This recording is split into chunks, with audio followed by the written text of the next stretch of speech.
عربية قلبي وروحي آح في ولساني.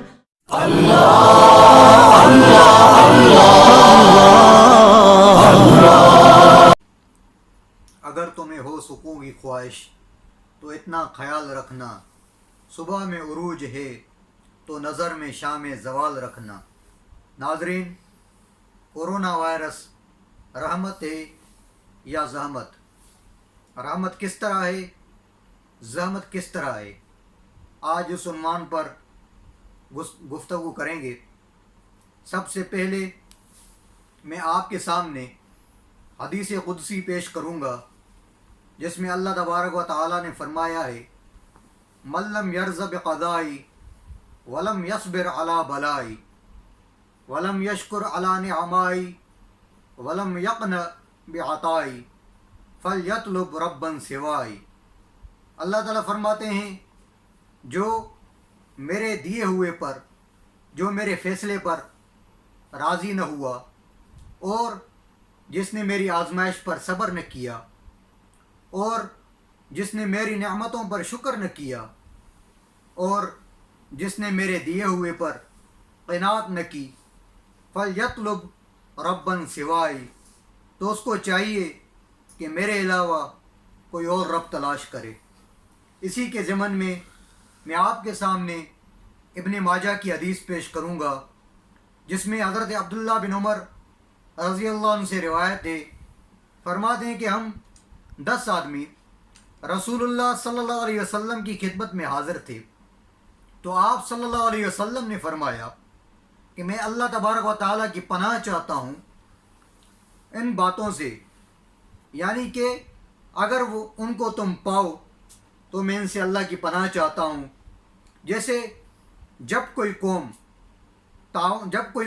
کھلم کھلا علل اعلان بے حیائی کرنے لگیں، بے حیائی کے اعمال کرنے لگیں، تو اس وقت اللہ تعالیٰ ان کو طاعون میں مبتلا کر دیں گے، اور ان پر ایسی ایسی آفتیں، بیماریاں آئیں گی جو ان سے پہلے ان کے بڑوں میں نہیں آئی تھی۔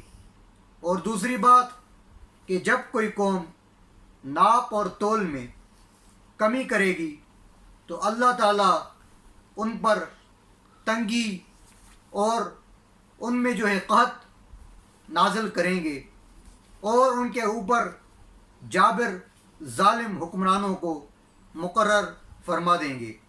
اور تیسری بات کہ اللہ تبارک و تعالیٰ نے جو فرمایا ہے، اور بند نہیں کیا کسی قوم نے زکوٰۃ کو، بند نہیں کیا کسی قوم نے زکوٰۃ کو، مگر ان پر جو ہے اللہ کی رحمت کی بارش بند کر دی جائے گی۔ اگر ان میں جانور نہ ہوتے تو ان پر کبھی بھی بارش نازل نہ ہوتی۔ اور آخری بات جو رسول اللہ صلی اللہ علیہ وسلم نے فرمائی، اور نہیں وعدہ شکنی کسی قوم نے کی، مگر مسلط فرمائے گا اللہ تعالیٰ ان پر غیر قوموں سے ان کے دشمن، جو ان کے مالوں کو ان سے لے لیں گے۔ یعنی حدیث مبارکہ میں اللہ کے رسول صلی اللہ علیہ وسلم نے یہ واضح فرمایا کہ جب کسی قوم میں بے حیائی علل اعلان ہونے لگیں تو ان میں اللہ تعالیٰ کی آفتیں نازل ہوں گی، جن کا آج ہم اثر دیکھ رہے ہیں، بے حیائی کا، فحاشی اور عریانی کا، جیسے آج پوری دنیا کورونا وائرس کے مرض میں مبتلا ہو چکی ہے۔ اللہ تعالیٰ اس سے ہماری حفاظت فرمائے، تمام امت مسلمہ کی۔ اور اللہ کے رسول نے یہ بھی فرمایا کہ جب یہ قوم زکوٰۃ نہیں دے گی اور وعدہ شکنی کرے گی تو ان پر جو ہے جابر حکمران بھی مسلط ہوں گے، بارش بھی بند ہوگی، اور ان کے اوپر دشمن بھی مسلط کر دیے جائیں گے۔ تو آج اس قوم کے اندر ہر عیب موجود ہے۔ آج بھی وقت ہے کہ ہم اللہ تبارک و تعالیٰ کی طرف رجوع کریں اور اللہ تعالیٰ سے مانگیں۔ آگے آتے ہیں کہ اللہ تبارک و تعالیٰ کے ولی کامل حضرت شیخ عبد القادر جیلانی رحمہ اللہ کی کتاب کشکول کے صفحہ نمبر 84 پر ایک ان کا قول لکھا ہوا ہے. حضرت فرماتے ہیں کہ اللہ تبارک و تعالی کی طرف سے 3 چیزیں ہوتی ہیں جن میں جو ہے وہ انسان ان درجات میں چلتا ہے. پہلا، اگر اللہ کی طرف سے امراض آتے ہیں، مصیبتیں آتی ہیں اور تکالیف آتی ہیں، تو ان میں پہلا درجہ جو ہے وہ عذاب قہر خداوندی ہے، اور بعض درجہ دوسرے درجے جو ہے گناہوں کا کفارہ ہے، اور اس میں تیسرا درجہ جو ہوتا ہے وہ ہے درجات کی بلندی کا. اب آتے ہیں کہ پہلے درجے میں کس طرح کے لوگ ہوتے ہیں. اگر پہلے درجے میں امراض ہیں، مصیبتیں ہیں، تو اگر کوئی شخص ان میں اللہ کی شکایت کرتا ہے اور تقدیر الہی پر غصہ کھاتا ہے تو وہ قہر خداوندی اور اللہ کے عذاب میں مبتلا ہوگا. اور دوسری صورت میں اگر کوئی شخص امراض پر، مصیبتوں پر صبر کرتا ہے تو یہ دوسرے درجے میں داخل ہے. اس کے گناہوں کا یہ بیماری، یہ تکلیف کفارہ ہو جائے گی. اور تیسرے درجے میں کہ اگر کوئی شخص صبر کے ساتھ راضی ہے اور اس کے قلب پر انشراح ہے، اس کا قلب، اس کا دل سکون میں ہے، مطمئن میں ہے، تو اس کے جو ہے درجات بلند ہوں گے. تو ان میں سے جو تیسرا درجہ ہے، تیسرا درجہ تو اولیاء کرام اور انبیاء کرام کے لیے ہے، اور دوسرا درجہ عام مومنین کے لیے ہے، اور تیسرا درجہ جو ہے اکثر اس میں کفار مبتلا ہوتے ہیں. اللہ تبارک و تعالی امت مسلمہ کو اس درجے سے محفوظ فرمائے. آگے جواہر حکمت میں ایک بزرگ نے بات لکھی ہے کہ اگر گناہ ہوں، اگر جو ہے انسان گناہوں میں مبتلا ہو، کیسے پتہ چلے گا؟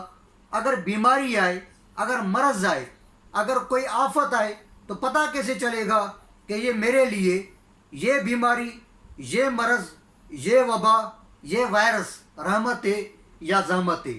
تو جواہر حکمت میں لکھا ہے کہ اگر مبتلا شخص جس کے اوپر وہ بیماری آئی ہے، مرض آیا ہے، اگر وہ گناہوں سے محفوظ ہے تو اس کے لیے یہ بیماری، یہ مرض، یہ وائرس، یہ جو بھی وبا ہے، یہ اس کے لیے درجات کے بلند ہونے کا سبب بنے گی. اور دوسری بات، اگر وہ شخص گناہوں سے محفوظ نہیں ہے، گناہوں میں مبتلا ہے، لیکن جو ہی اس کے اوپر وہ مرض آیا ہے، لاحق ہوا ہے، اس مرض میں وہ مبتلا ہوا ہے، تو اس مرض کے دوران اس نے توبہ کر دی تو یہ تکلیف، یہ بیماری اس کے لیے گناہوں کا کفارہ ہو جائے گی. تو اس شخص کے لیے بھی یہ بیماری باعث رحمت ہوگی. اور تیسری بات کہ اگر مبتلا شخص گناہوں سے توبہ نہیں کرتا، بلکہ اس بیماری کے باوجود، وبا کے باوجود، اس مصیبت کے باوجود وہ گناہوں میں اور ترقی کرتا ہے، توبہ نہیں کرتا اور گناہوں میں بڑھتا جاتا ہے، تو یہ بیماری، یہ مرض، یہ تکلیف اس کے لیے عذاب ہو جاتی ہے اور اس کے لیے زحمت ہو جاتی ہے. تو اللہ تعالیٰ سے دعا ہے کہ اللہ تبارک و تعالیٰ ہمیں جو ہے وہ توبہ کی بھی توفیق عطا فرمائے. ہم خود بھی دیکھیں کہ ہم ان درجات میں سے کون سے درجے پر ہیں، تو ہمیں اپنی گریبان میں جھانکنے کے بعد پتہ چل جائے گا کہ ہم آج کس درجے پر کھڑے ہیں. اگر خدا نخواستہ ہم نے آج بھی توبہ نہیں کی ہے، رجوع اللہ نہیں کیا ہے، تو آج بھی وقت ہے ہم اللہ تبارک و تعالیٰ کی طرف رجوع کر دیں، اللہ سے توبہ کر دیں، تاکہ اللہ تبارک و تعالیٰ ہمیں مومنین میں داخل فرمائے. اس بات پر میں فقط اتنا ہی کہوں گا کہ چہرہ تو دیکھ لیا آئینے میں، مگر داغ نہ دیکھے سینے میں، دل اتنا لگایا جینے میں کہ مرنے کو مسلمان بھول گئے.